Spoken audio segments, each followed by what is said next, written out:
1 little, 2 little, 3 little engines. 4 little, 5 little, 6 little engines. Uh-oh, sorry, that one was a half-breed. The Panorama of the West. Background for a thrilling story of pioneers forging a nation out of a wild, trackless land, conquering the wilderness, and finding a new life in the vast American West. The Western. For decades, this genre has taught audiences what it means to be an American. The myth of the Western frontier, media theorist William Indig writes, is the primary myth of the American nation. The Western provides its nation with its own book of Genesis, an American creation myth. Projecting the foundational myths of the United States onto the big screen, the Western presents a heroic and benign project of white settlement. The romance of the frontier, where lonesome heroes fought against the threat of savage hostiles, enabling the expansion westward, taming the wild lands. Brave settler families came to settle the inhospitable lands and wager everything through hard work to build their white Christian way of life. The Western puts on display the colonial fantasy of civilization being established as a conquest of the wilderness. It is manifest destiny on display. At a time of unprecedented nationalism, when America was defining itself as a world power, the Western depicted the dream of manifest destiny as a glorious triumph of a rugged determination, supreme courage, racial superiority, and the fulfillment of God's will. And we will pursue our manifest destiny into the stars. The mythical foundation instilled confidence, purpose, and coherence for an American identity, expressive and in the service of 20th century U.S. imperialism. Airships, streamlined trains and buses speed thousands to new frontiers.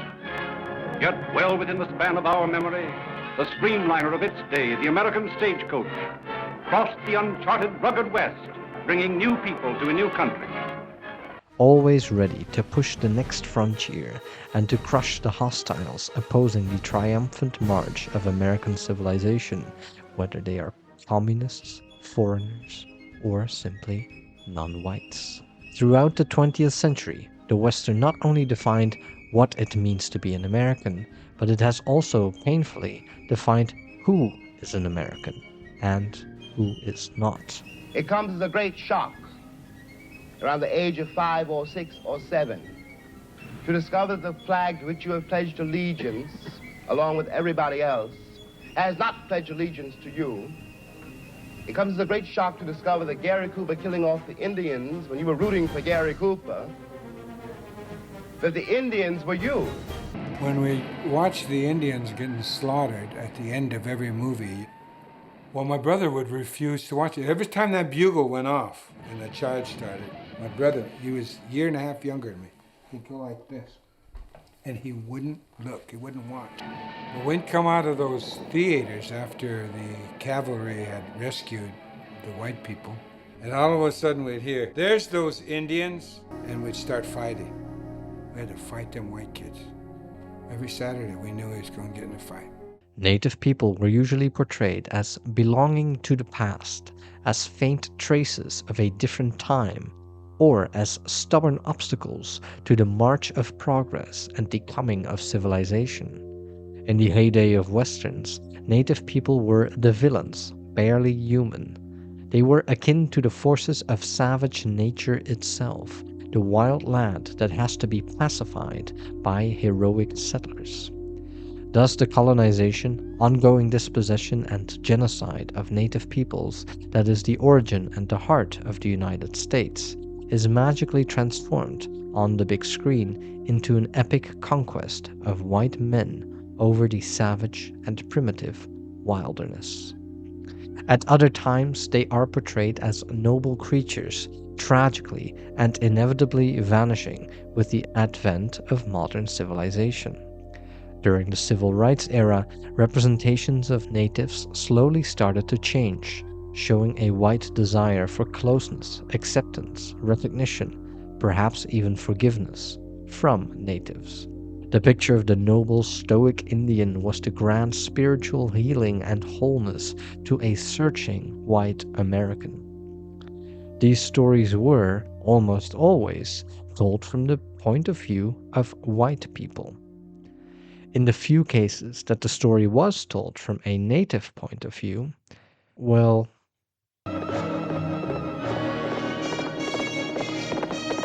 Chuck Connors as Geronimo. Just like Adam Sandler as Malcolm X. White people playing native roles? I love it because it's funny. A man who was all man, fighting as only the greatest of fighters has ever fought. for generations, the Western has not only taught what it means to be an American, but it has taught boys what it means to be a man. You're hurt. I'm all right, Joey. You go home to your mother and your father and grow up to be strong, straight. The typical Western hero is a lone figure, a man of action, emanating a natural authority rooted in competence and self-reliance. He often stands outside the law, yet imposes law and order in the midst of lawless land. You wanted law and order in this town. You've got it. Although he establishes the law in the wilderness, he himself is not subjected to the law. He takes orders from no one but himself. But I'm giving the orders here. I'm giving the orders. He does not conform to the laws and customs of civilized society. He answers only to his own code of honor and enforces his own personal brand of justice. Capable of immense violence, he uses it only when it is called for, based on his own assessment. We'd all be much better off if there wasn't a single gun left in this valley. A gun is as good or bad as the man using it. On the open plains, he is free. Whoever tries to impinge on his freedom meets his six-shooter. He conquers the wildness of the land and natives without losing touch with his own inner wildness. The perfect symbiosis of civilized and wild, the lonesome hero answers to no one but himself. The Wild West was pretty well tamed by 1913, but there were still a few trails for the kind who'd be cold before they were tamed. They called them the Wild Bunch, the remnants of the breed that had made the West wild. But the Western also tells the story of the vanishing of the frontier, the loss of the mythical time where men were still men, where men were still free, the freedom of a time not yet constrained by laws and regulations. The brief period of the open frontier and the nostalgia for its laws is memorialized again and again and again. As soon as civilization is established, it starts to infringe on the freedom and true masculinity of the American hero. Once the West has been settled and civilized, there is no more room for the type of men who fought to conquer and tame it. Within the zone of the feminine, the outlaw who represents the undomesticated or unemasculated male is no longer welcome. It is the influence of domesticity that exiles the feral relics of the frontier era from civilization. The outlaw cannot exist in a place where the domestic needs of the feminine predominate over the freedom and independence of the masculine. If the first heroic stage occurred through the violence of true men, the next stage of civilization starts to curtail the wild freedom through overregulation. These dear ladies of the Law and Order League are scouring out the dregs of the town. From the law and moralizing women who try to constrain the wildness of our heroes, domesticating his way of life. The Western hero, symbolizing true masculinity before being subjected by laws and regulations, is a tragic figure who is doomed to fade away in the modern life of the 20th century. Yet the ritualistic return of the Western hero onto the big screen repeated to boys and young men the true meaning of what it means to be a man and what it means to be free. If there was little space in their own disciplinary society to rebel against the father at home, or the authorities at school and the workplace, they dream of and identify with the true man of old who was not constrained by modern life, but could live a life of freedom and heroism, dreaming of avenging one's enemies and protecting women from the savage threat of natives, or at other times simply taking women with no consequences attached. The boy could identify with the masculine figures carrying an aura of natural authority, embodying all the quintessential American values of individualism and freedom, defined by violence and racial supremacy.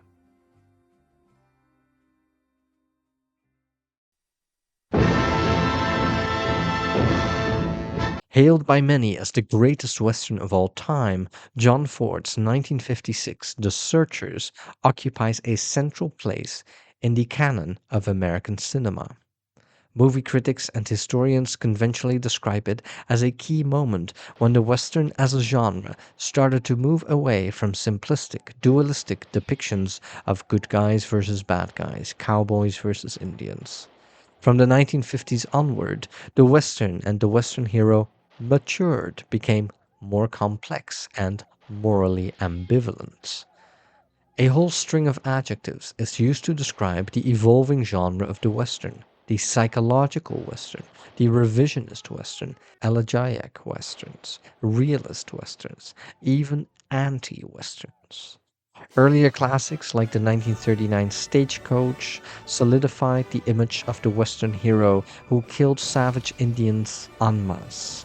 Now, The Searchers, from the same director John Ford, would start to trouble and complicate this representation.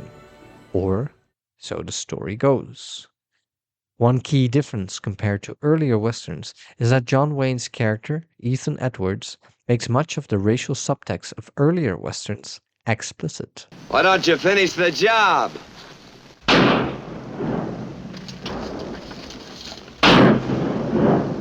But what that Comanche believes, ain't got no eyes, he can't enter the spirit land, has to wander forever between the winds. You get it, Reverend. But here is 1956, the repression of the 50s, and things were happening. The movie business was changing. Ford, whom by that time I kind of figured out was this terrific director, and John Wayne in it, and by that time I put the two names together when they were both on a film. It was really very interesting for boys particularly. And you sit there and suddenly this character, this lonely character, comes out of the desert or something, and just literally acts out the racism, the worst aspects of racism of our country. And he just shows us the worst part of ourselves that's coming out of the late 40s, early 50s. He just brings it right up to the surface, so we have to deal with it. The Searchers would therefore be a great work of subtlety and complexity, confronting the audience with the racism at the foundation and heart of the American hero. Yeah, it's not a simple character. The film itself, though, is more generous about humanity and the fact that it's shot in VistaVision. It also has a painterly quality in terms of the images. In this video, I will argue that such redemptive readings of a narrative that aestheticize and justifies genocide is itself complicit with perpetuating the mystique and mythology around United States supremacy. It misses how the entire narrative is premised on the pillars of settler colonialism, white supremacy, and genocide.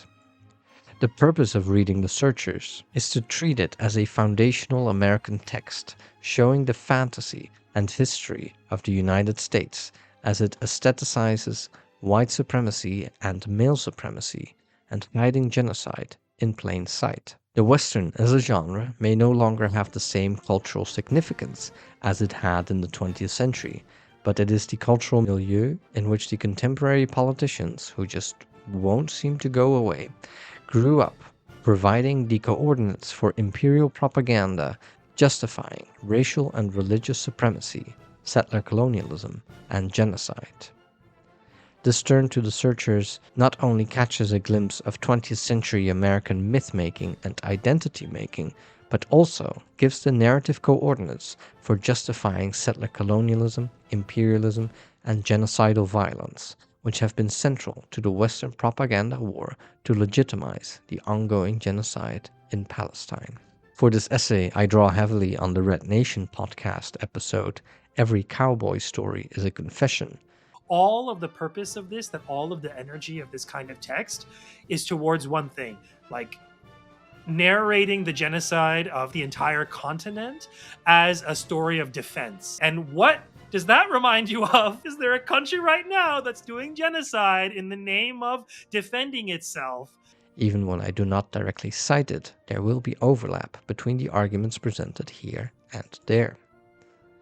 After briefly summarizing the plot of The Searchers, I will focus on the role of captivity narratives in American mythology and settler colonialism more generally, the construction of whiteness in The Searchers not as a simple fact rooted in biology or skin color, but as a feature that has to be constantly enforced, policed, and importantly, something that one can also lose.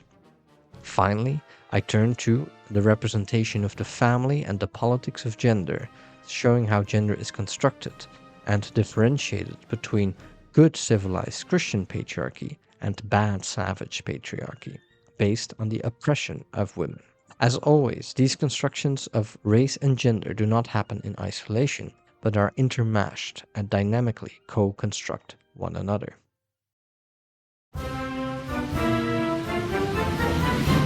The Searchers is about a peaceful settler family that is viciously attacked by the surrounding Comanche.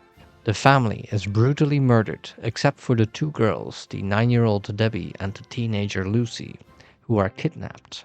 Their uncle Ethan Edwards and Debbie's adopted sibling Martin Pauley set out to rescue the girls. Ethan is a Confederate Civil War veteran who refused to surrender to the Union. How many times do I have to tell people, just because we're dressed like Confederate soldiers doesn't mean we're pro-slavery. We're just here to preserve the pure and beautiful slice of Southern history. Yeah, pure and beautiful, like, slice. He is bitter and full of racial hatred. His goal is not so much to return Debbie to white society, but to put a bullet in her brain.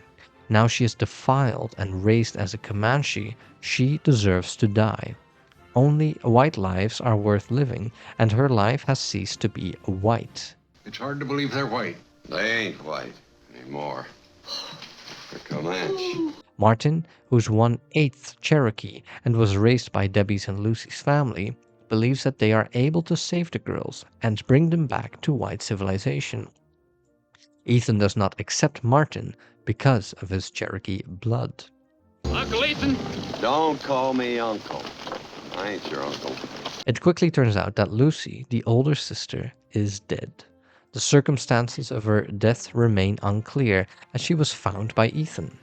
It is full of allusions to horrific scenes of sexual violence. I found Lucy back in the canyon. Thought it best to keep it from you. Did they? What was she? What do you want me to do? Draw you a picture? Spell it out? Don't ever ask me. Long as you live, don't ever ask me more. But since his goal is to deliver the mercy shot to the defiled girls, it is unclear whether he found her dead or murdered her. They continue to search for Debbie for 5 arduous years. During that time, Ethan tries to massacre and even starve as many Native Americans as possible. Don't make no sense. Hunger, empty bellies, that's the sense that makes you blanket head. Stop it. At least they won't beat any Comanche this winter. Finally, they find Debbie, now 14 years old, as one of the wives of the Comanche chief Scar. At the movie's climax, Ethan tries to kill her, but in a moment of tenderness, he chooses to spare her life and returns her to the white family. Let's go home, Debbie.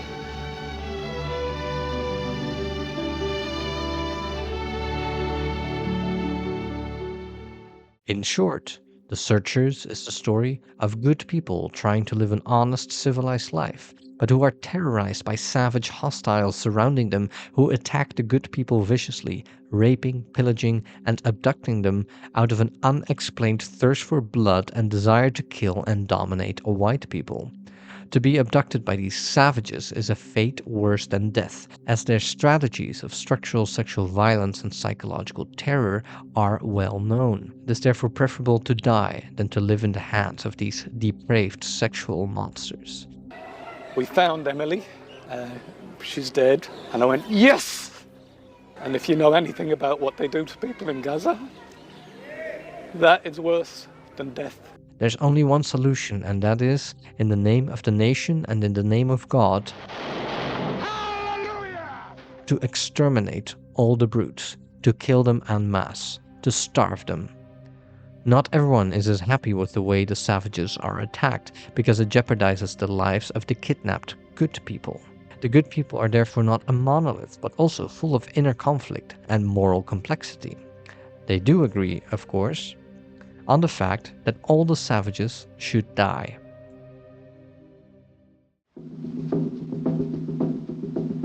Captivity stories are as old as the Western genre itself. In fact, one could say that a precursor to the Western is 17th century settler captivity stories. Western mythology began with the captivity narrative, which imparted to readers the notion of a fate worse than death. To be captured by Indians, especially for a woman, meant the inevitable horror of atrocities, torture, and rape. The Western myth assumes that all female captives will be subjected to gang rape until death, or prolonged miscegenation as an Indian's wife, which inevitably results in insanity. For children, the fate worse than death was more existential in nature. If they were to be raised as Indians, losing their inherent whiteness via the process of psychological and cultural identification with the red man, then what values did their lives have, at least in the eyes of their white compatriots? As Christian morality tales, these early stories portrayed Native Americans as devils, with Christians plunging into hell before being redeemed by returning to Christian civilization. The captivity story is a moral tale that turns settlers into the victims and the people they try to destroy and replace as the evil villain. There is a historical irony here. In reality, most cases in which Euro-Americans were abducted and integrated into native societies, only very few people chose to return to white society, preferring the lives of the indigenous nations they were integrated into over the way of life of the settlers. The reverse is not the case. In most cases, that indigenous people were exposed to and forced to live among white Christian settlers, virtually everyone tried to return to their indigenous societies. Benjamin Franklin wrote in a letter to a friend, "When an Indian child has been brought up among us, taught our language and habituated to our customs, yet if he goes to see his relations, there is no persuading him ever to return. When white persons of either sex have been taken prisoner young by the Indians, and lived a while among them, though ransomed by their friends, and treated with all imaginable tenderness to prevail with them to stay among the English, yet in a short time they become disgusted with our manner of life, and take the first opportunity of escaping again into the woods, from whence there is no reclaiming them." The same is true for the story that inspired the searchers, the story of Cynthia Ann Parker. Cynthia Ann Parker was 9 years old when she was taken captive by Comanches, who killed her family of Texican settlers in order to reclaim the land.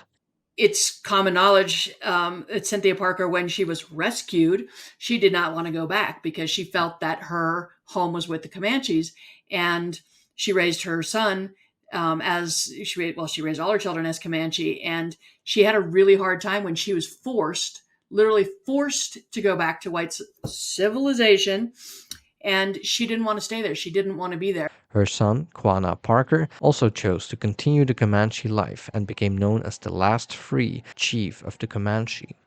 Her son is Quanah Parker, who's this famous war leader who whoops up on the Americans, over and over again.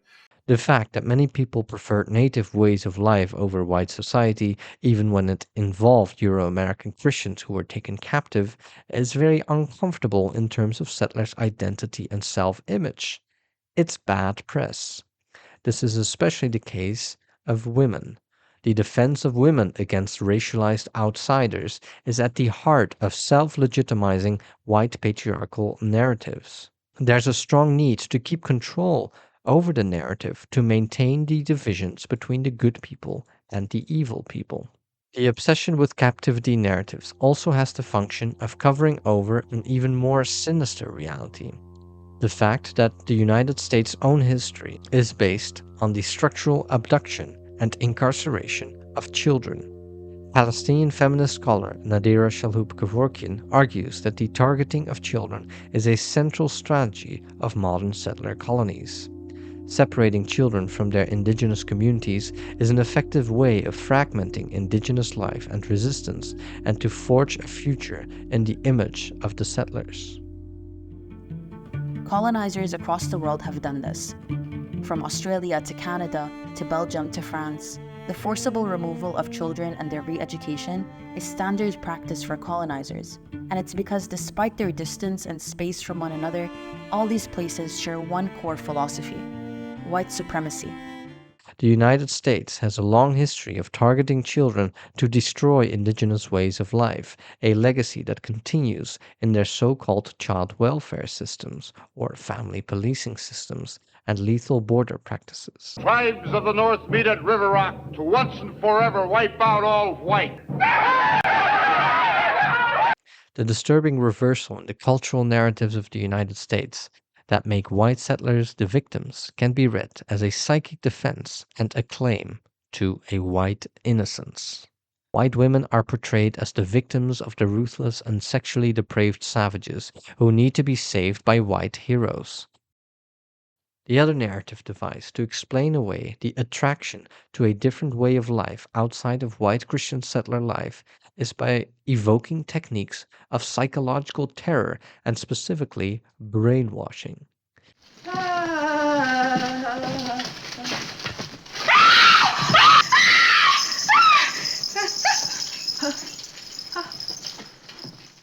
In one of the most disturbing scenes, Ethan and Martin go to see whether Debbie is among rescued women from a Rangers rescue mission. And the Texas Rangers were there to shore up the elimination of any remaining like native people within what became the state of Texas, like murdering like en masse like Comanches and Apaches, Kickapoo, Cat. They name them in the film. These are the people that we have to kill.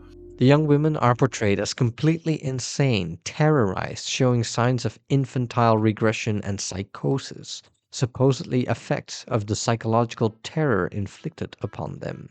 We are in the mid-1950s when this movie is made. This is the time of the McCarthy era and the Red Scare. At this moment, a propaganda campaign tried to portray every left-leaning sympathy as an effect of communist brainwashing. As Nick Estes explained, this was used to justify the US imperial wars after the Second World War. It's 1956. You know, the United States is engaged in a genocidal war in Korea. And what was the term that was popularized at that time? It was brainwashing, that the Chinese government was, you know, taking these US soldiers and had trained the Koreans in these Korean communists and these like brainwashing techniques where you can literally wipe away somebody's identity and recreate them into sort of like convert them into communism. These primitive North Koreans, these misguided fools, need never have been led to the slaughter. Their minds and emotions set ablaze by false promises and giant lies, perverted by those who would make all mankind their dupes in their lust for world control. This communist imperialism is the real criminal. Its crime in Korea was a mistake, a costly one. Not for them, for us. So it's not just a racial, social construction of race, it's also a sort of a creation of an internal sort of political threat. And it's represented in the figure of the Indian. At the same moment, the CIA started their experiments with mind control, or in other words, brainwashing. The scene of the psychotic women full of allusions to sexual abuse and the fear of the loss of white purity, includes one of the most significant dialogues in the film. It's hard to believe they're white. They ain't white anymore. They're Comanche. Whiteness in The Searchers refers not simply to skin color. Instead, whiteness refers to one's belonging to settler society and a set of practices associated with Christian and civilized life. Debbie represents the fear of miscegenation and the loss of white purity and innocence. Whiteness is thus not an eternal fact of identity, but something that one can lose. It is portrayed as the result from an external racial threat to whiteness. In reality, it relies on the enforcement of behaviors and identifications with white civil society, which are maintained through racial segregation. If one crosses the color line, one jeopardizes the white civil order. The fear of miscegenation is the fear of the loss of clear racial lines and the loss of patriarchal control over women. Ethan's determination to kill Debbie is his way of protecting whiteness. Protecting the family is not about ensuring family members living the life that they choose, but it is about policing a white way of life that one must reproduce through one's own conduct and through producing white children. A Debbie who is alive threatens the white social order. It is better for her to be dead than to live a non-white life. From Ethan's perspective, it may be a mercy shot, but it simultaneously serves as a warning for women to stay at home in the white family and never cross the threshold of their role as servants within the white family home. The fear of miscegenation was alive and well in the United States of the 1950s. Mom, it's John Wade Prentice. Isn't that a lovely name? John Wade. Joanna Prentice I'll be. This is John. Dr. Prentice.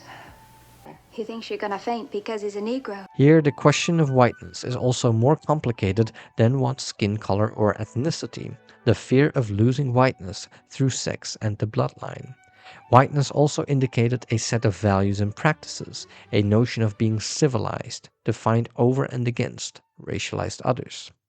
One way this manifested is in the moral panic around the rise of rock and roll, in which black music genres started to be performed by white artists and reach white audiences. A contributing factor to our juvenile delinquency of today. Why I believe that is because I know how it feels when you sing it. That two-beat pattern is the music brought to the United States of America by the communist conspiracy to corrupt teenagers, and it's in every rock and roll number. Rock and roll was seen as black music or the devil's music. It betrayed a racial anxiety of contaminating and degrading white people to becoming non-white. The obscenity and vulgarity of the rock and roll music is obviously a means by which the white man and his children can be driven to the level with the Negro. At the same time, a sinister communist conspiracy to degrade white people to the level of blackness, the moral panic shows a society trying to uphold its structure of white supremacy, capitalism, and racial segregation. The fear of communist infiltration into people's minds, hearts, and bodies The beat. was part of a carefully tailored anti-communist propaganda war. The Indian Red Scare thus mimics the communist Red Scare, as both are portrayed as using techniques of psychological terror and brainwashing. Well, I could mistake you for a half-breed. Not quite. I'm 8th Cherokee. The rest is Welsh and English. Skin color does play a crucial part in determining who belongs, or to what extent one's belonging is conditional. Ethan rejects Martin as kin based on his blood and skin color. As the two men work together throughout the years, Ethan slowly overcomes his disrespect and abhorrence of Martin. In a symbolic gesture of recognition and acceptance of Martin as belonging to white society, Ethan names Martin as the sole legitimate heir in his will. I, Ethan Edwards, without any blood kin, bequeath all my property to Martin Pauly. He explicitly writes Debbie out of his will. He considers Debbie symbolically dead, regardless of whether he will succeed in causing her physical death. He no longer considers Debbie as part of his family, on account of her having lost her whiteness and purity. What do you mean you don't have any blood kin? Well, Debbie's your blood kin. Not no more, she ain't. She's been living with a buck. In the same gesture that Ethan disavows Debbie, he shows his acceptance of Martin as properly belonging to white society. White belonging is thus no longer anchored to biological kinship, yet it always needs to be in explicit reference to biological kinship. The will is a symbolic gesture that treats Martin as if he is biological kin, yet underscoring the fact that he is not biological kin. In the same gesture, biological kin ceases to be biological kin on account of a non-white way of life. It is further significant that the acceptance of Martin as white occurs through the transference of property. The function of the patriarchal family in the Euro-American legal tradition is the transference of wealth from the father to the son, who carries on the name of the father. Some scholars have pointed out how property laws in the United States are congruent with the construction of whiteness. In the United States, whiteness and property laws emerged together, determining who could own and inherit property, white men, and who could not, or who even constitutes property. This leads some scholars to see whiteness as property, highlighting how the relationship between whiteness and property codified the subjugation of black and native people. One example of this co-constitution of family, race, and property is the 1862 Homestead Act, which assigned stolen indigenous land to white families. The legacy of this theft continues as, quote, "A quarter of adults alive today in the United States are direct descendants of those who profited from the Homestead Act legacy of exclusive racialized property ownership and economic mobility, a legacy that categorically excluded black, indigenous, and other non-white peoples." The Homestead Act created houses, like literal places for white people to live. And if they didn't want to live there, they could sell their home. Imagine selling your home today in this market. It's like you'd in some cases you'd be a millionaire, right?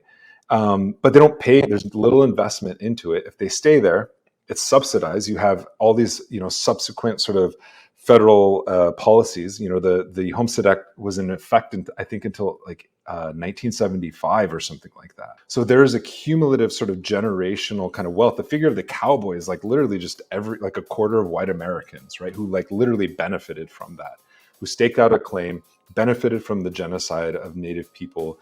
I know a lot of people don't like the term settler, but it is true. It's like by law, you are defined as a settler who went on land. You benefited from it. If you don't want to be called a settler, then give the land back. Forego your intergenerational wealth. The bestowal of property here signifies the acceptance into and ascendancy to white life. If Debbie shows the white anxiety about miscegenation and the fear of losing one's whiteness, Martin represents the opposite, the ascendancy to whiteness. This could be considered the movie's liberal message, its explicit distancing from Ethan's racism. Yes, this adopted 1/8 non-white can also belong to white civilization and white family life. The dramatic climax of the film is when Ethan overcomes his racism and chooses this white liberal gospel.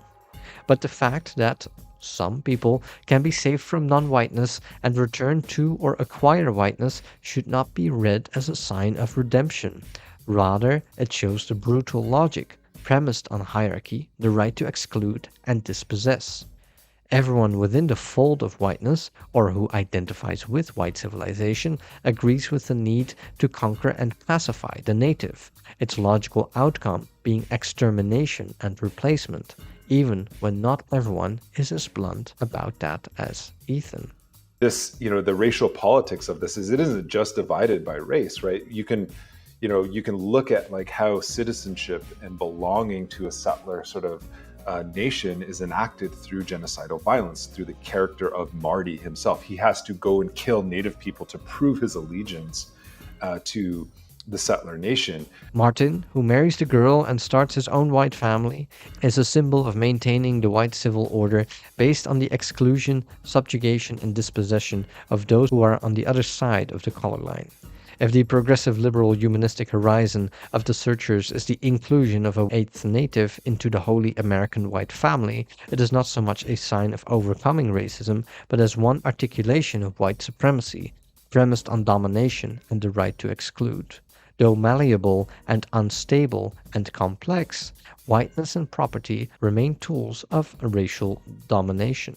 Whiteness is thus a complex and slippery social, psychological, political, and economic reality designed to maintain the right to exclude and the right to lay claims to the land, the right to dominate, and the right to kill.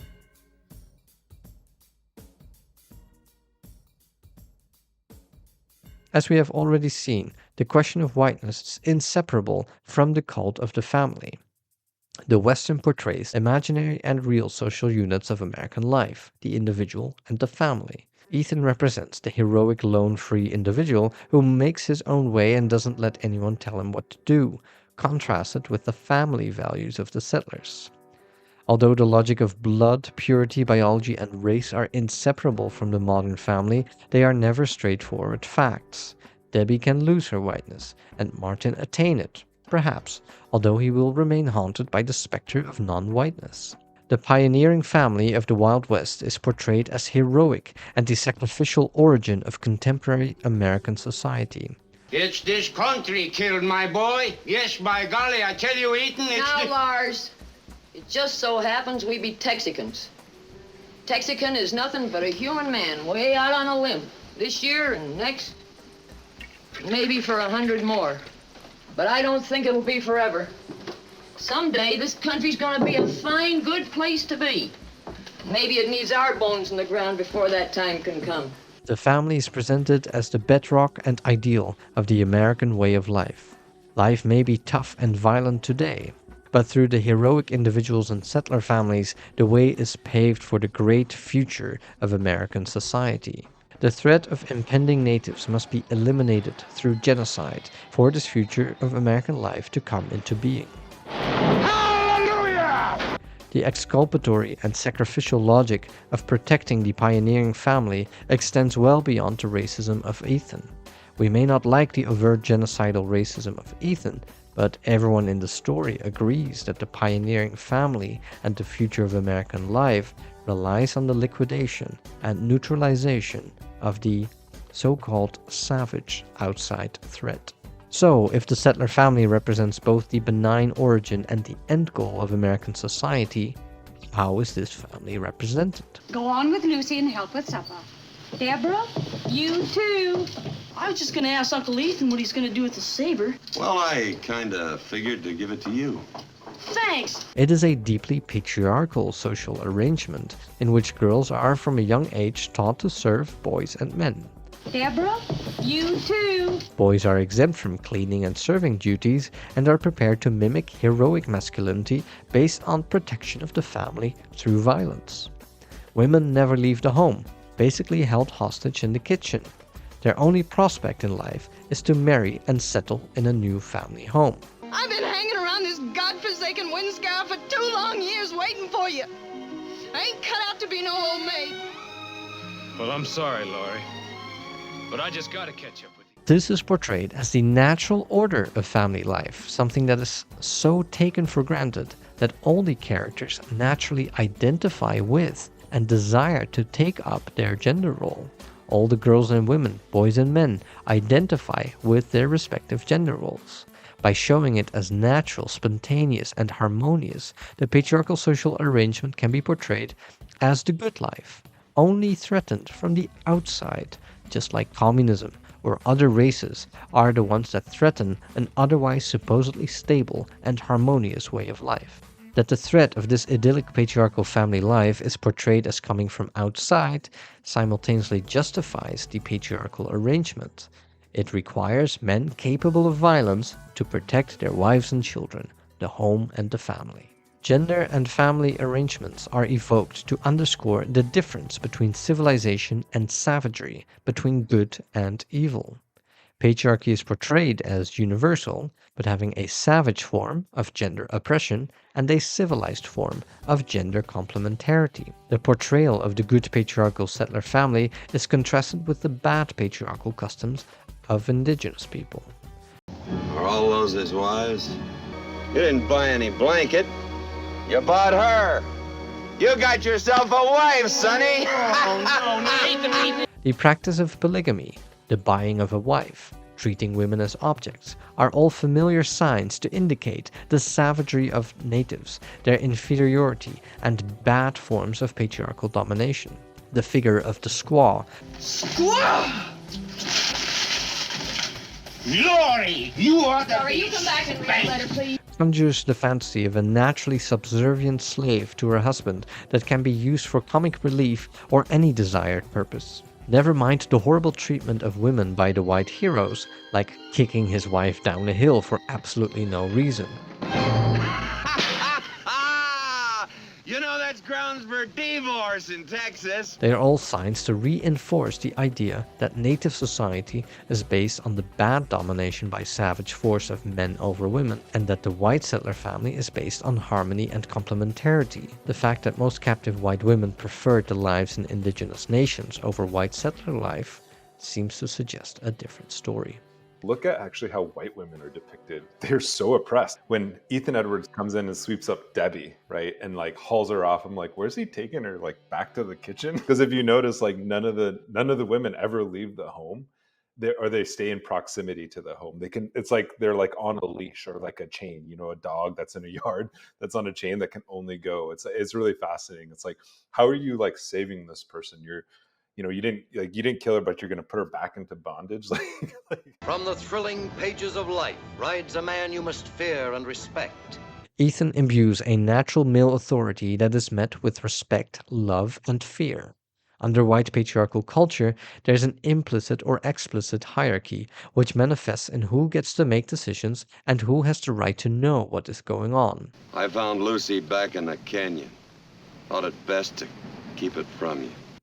Men withhold information from their wives. Parents lie to their children for the protection and their own good. Everyone has to play their designated part with the level of knowledge and the information that belongs to their role. Girls learn the least about their society. The single man or head of the family knows the most and decides what to say to whom when. Ethan's aura of masculine authority, no matter the extent of his genocidal frenzy or sense of entitlement, is never called into question. It betrays a desire to not be accountable to anyone, to define responsibility as telling others what to do, and to take control over other people's level of knowledge and action. The Western hero, as the ideal and fantasy of American manhood, is simply a desire for mastery.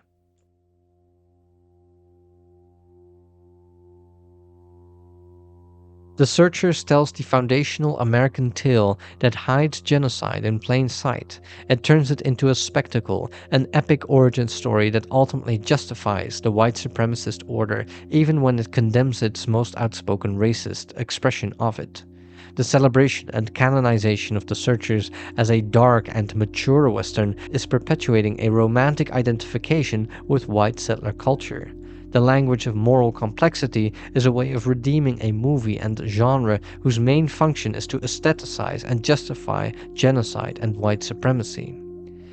When critics say that John Wayne's Ethan Edwards is either a hero or a villain, depending on your point of view, it is creating a moral ambivalence where there should be none, unless you are a Nazi, KKK member, or otherwise an explicit white supremacist. There's absolutely nothing morally ambivalent about this character. The so-called moral ambivalence of The Searchers is perhaps best captured by Theodore Roosevelt, who infamously said that the most vicious cowboy has more moral principle than the average Indian.